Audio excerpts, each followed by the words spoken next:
Hi everyone. Today I'll show you how to find the derivative of an equation using the logarithmic differentiation method.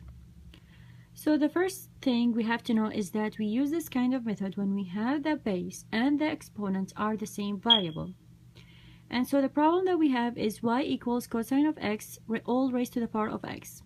And as we can see that the base and the exponent are the same variable, which is x. And so we can apply this method to find the derivative. We have only 5 simple steps to do this derivative method.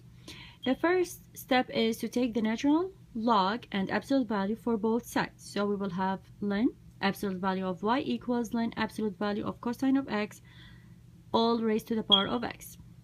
The second step is to apply logarithmic laws, and we will take the exponents out of the natural log, so we will have x ln absolute value of cosine of x.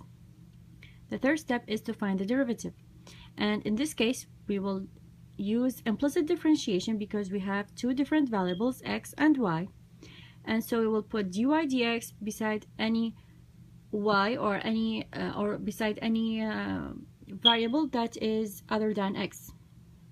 So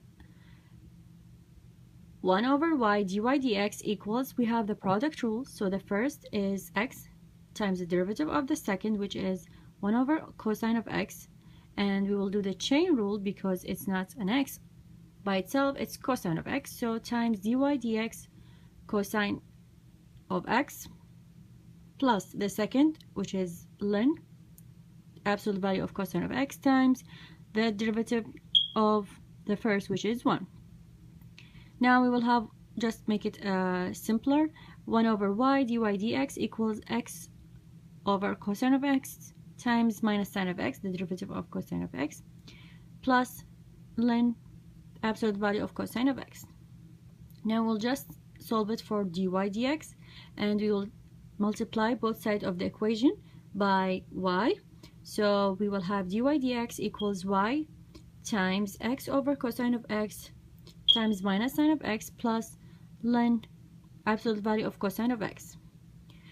We'll just have one more step left to go, and the fifth step is to substitute the value or the expression for y, and as it's given in the equation or the problem, y equals cosine of x raised to the power of x, and so dy dx equals cosine of x raised to the power of x times minus x tangent x plus natural log of absolute value of cosine of x.